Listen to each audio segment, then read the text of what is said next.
este famoso acuerdo primero, cuáles son las condiciones del acuerdo, la letra chica del acuerdo, y en el supuesto que todos los parlamentos lo aprueben, claro, ¿cuándo comenzaría a funcionar? Claro, o sea, primero la letra chica no se conoce, no. Lo que se conoce es un bosquejo con algunos lineamientos generales que no dan buen augurio a lo que pueda llegar a pasar con un acuerdo de esas características sobre la economía argentina. En segundo lugar, el gobierno, desde el punto de vista comunicacional, lo pretende instalar como ya hizo con otras cosas. ¿Te acordás cuando Argentina pasó a ser mercado emergente en el famoso índice? Que lo instalaron como que también lo instalaron como que es el ingreso al mundo. Argentina ahora sí está abierta al mundo, es un país moderno. Y en realidad, digo, para que esto empiece realmente a tener sentido falta muchísimo tiempo y además hay muchas dudas de que esto vaya a ocurrir porque, así como requiere de la aprobación de todos los parlamentos, como acabas de decir, empezaron a manifestarse algunos países, caso Francia, caso Bélgica, Alemania, con algunas cuestiones que están revisando, porque además son países que subsidian. Por ejemplo, el caso de Francia, todo lo que tiene que ver con las economías regionales en Francia están muy subsidiadas, entonces hubo quejas de esos sectores. Bueno,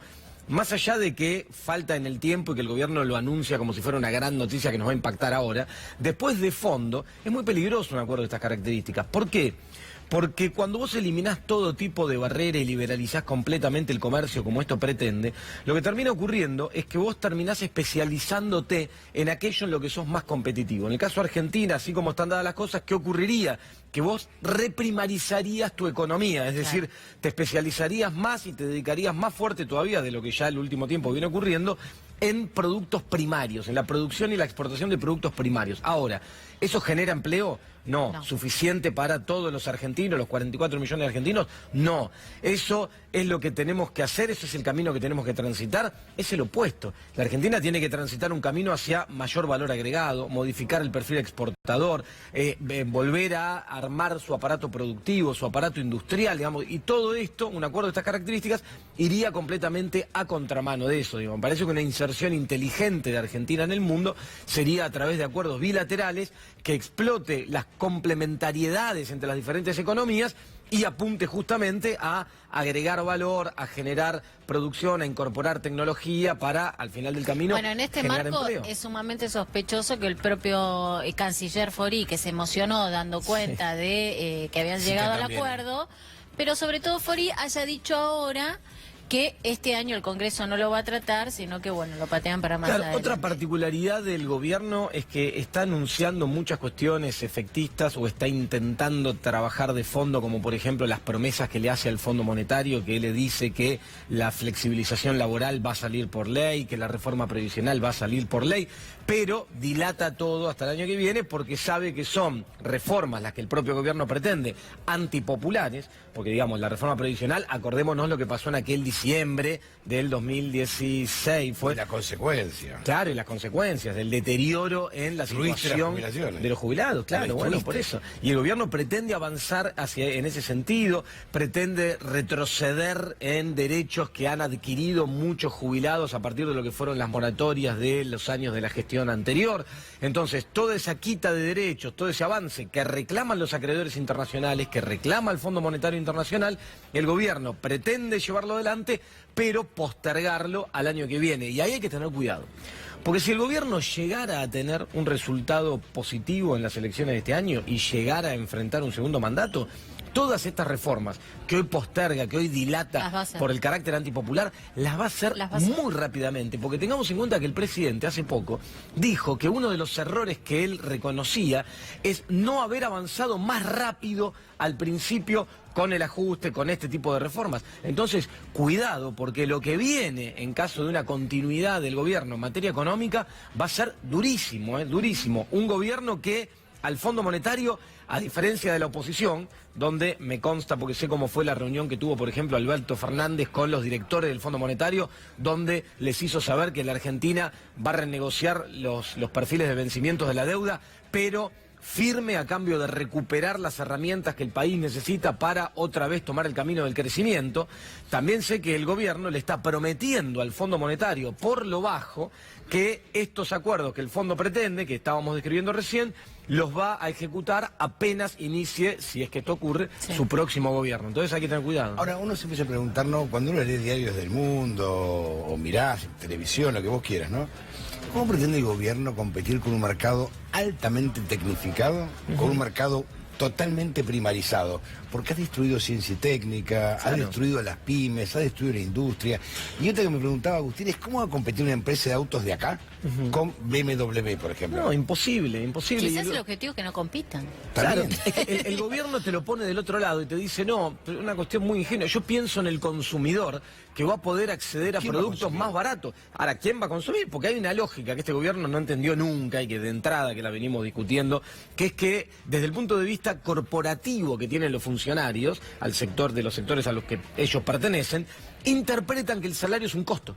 Entonces interpretan que el salario hay que bajarlo porque es un costo para su producción. Pero y no que es se un hace... costo el salario. No es un costo, el salario es fuente de ingreso, al contrario. Las digo, tarifas si son un costo. Claro, Los bueno, por impuestos ejemplo, son un costo. claro, si vos no estimulás y no mejorás el poder adquisitivo del salario, no lográs sostener el consumo, no lográs sostener la demanda. Si no hay consumo, si no hay demanda, no hay inversión. Eso es lo que está pasando en Argentina. Por eso estas promesas vagas del gobierno de la lluvia de inversiones, del segundo semestre, del tercero, ahora vuelven con la lluvia de inversiones, nunca ocurren. Porque no tenés mercado. La Argentina no tiene ni mercado interno, porque se han encargado con esta interpretación de que el salario es un costo de destruirlo, jugando a la bicicleta financiera, subiendo la tasa de interés. Entonces, no hay inversión por cuestiones financieras, por cuestiones de mercado interno, y no hay mercado externo, porque tampoco, con acuerdo de estas características, donde por diferenciales de competitividad no tenés más que perder, entonces tampoco lográs crecer orientado hacia el sector externo. Entonces, que alguien me explique cuál va a ser el motor del crecimiento que hace que, por ejemplo, el gobierno, que le viene pifiando sistemáticamente en los últimos años en las proyecciones para el presupuesto, haya comunicado, se haya dejado trascender ayer que las proyecciones para el presupuesto del año que viene marcan un crecimiento de 3,5%. ¿De dónde lo sacaron? Imposible. ¿De dónde sacan Bueno, eso? yo no entiendo, pero es imposible. Vos agarrás los motores que explican crecimiento de una economía. Consumo, inversión, sector externo, sector público. En ninguno de ellos tenés una perspectiva de crecimiento el año que viene. Acá hay de la industria un 6,5% en algunos casos. Recién, y mirá, 6,5 cayó si vos tomás el mes de mayo contra mayo. Ahora, si vos tomás el acumulado, enero-mayo, los 5 meses, contra el mismo periodo acumulado de 5 meses del año pasado, la caída fue 9,8 de la industria, mucho más fuerte. Muchísimo. Es una locura que la industria esté cayendo al 10% en el acumulado del año, es una locura. Y si vos mirás hacia adentro, hay sectores, textil, calzado, todos caen, la caída general, pero estos sectores caen más de 20%, automotriz, que ahora están tratando con subsidios de vender un poco más de autos. 2.000 suspensiones en una empresa y 1.500 en otra. Claro, pasa que el sector automotriz, si vos mirás la utilización de la capacidad instalada, hoy está operando al 35% de su capacidad. Ahora yo lo que entiendo está es la prácticamente lógica parado. de subsidiarte para que compres un 0 km y no subsidiar a las pymes, por ejemplo, con las tarifas. No, es una cosa de loca. Además, digo, a ver, no solo eso, No se entiende. No tiene se lógica. está subsidiando, No tiene lógica. se está subsidiando, además, en ese subsidio hacia los autos 0 kilómetros, importados. Autos importados, Bueno, porque, ni se siquiera debe, pero fabricados porque acá. se debe estar protegiendo a alguna empresa automotriz. Bueno, Simplemente es eso. O alguna concesionaria. Por eso. Hay modelos de autos importados de alta gama, además, que vienen de Alemania, de primeras marcas, que están siendo subsidiados por el Estado. Entonces, ahora digo, un Estado que no se hace cargo de que vamos a llevarlo al plano más duro de todo esto, que en los últimos días 5 argentinos fallecieron en las calles de frío. por hipotermia, por frío. Ahora, el Estado no se hace cargo de eso y se hace cargo de subsidiar autos importados de alta gama. Tengo una pregunta, No, yo no lo puedo te creer. saco un poco la economía, ¿no? ¿Cuál sería el enojo que River abra las puertas, por ejemplo? No, yo no lo puedo creer. No, a ver, digo, Contra Juan Carr, que encima es un tipazo. aparte un tipo que toda su vida dedicó a eso, a ayudar, a ¿Cuál es el asistir. enojo? Toda No la entiendo. vida. Yo no lo puedo creer, porque además digo, el gobierno, vos fíjate que lo que no logra reconocer el gobierno, y esto es muy triste, es que el gobierno es responsable de esto que está ocurriendo. Es responsable por omisión en el caso de no atender a todos estos argentinos que ha aumentado, basta caminar por la calle para darse cuenta cómo aumentó en la ciudad, cantidad de gente en según la situación de auditoría, calle. de 1.000 que dice el gobierno de la En Ciudad de Buenos realidad Aires son como 4.000. Bueno, por eso. Y aparte En uno la calle, ¿eh? camina por la ciudad de Buenos Aires y te encontrás con que eso es así. Entonces, por omisión es responsable el gobierno de no hacerse cargo de la gente que Sí. está en esta situación. Y por acción es responsable porque todo este aumento de gente en situación de calle es la consecuencia de cada uno una de las políticas económicas que el gobierno tomó desde el primer día. Porque cuando vos tomás políticas económicas que redistribuyen el ingreso hacia los sectores de mayor poder adquisitivo, vía bicicleta financiera, vía eliminación de impuestos, vía subsidios y transferencias del Estado. Entonces, ¿la consecuencia cuál es?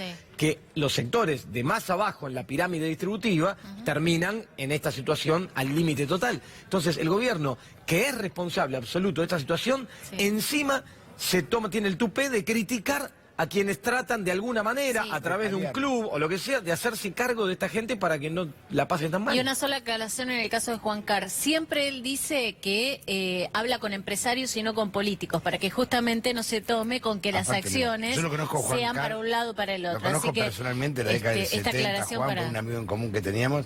No conozco persona más buena que Juan Carr, y lo ha hecho toda su vida. Siempre se dedicó a eso, siempre se dedicó a la solidaridad, y aparte nunca se embanderó políticamente con nadie. Lo que Entonces, trata es de no embanderarse para que no se haga esta lectura. No se entiende las críticas, y lectura, algunos referentes del gobierno, bueno, incluso diputados, han dicho unas animaladas a través de esta situación. Gracias, Agustín, gracias, muy Agustín, amable. muchas gracias. Esta es la que a vos te gusta. Esta es para mí. Por eso.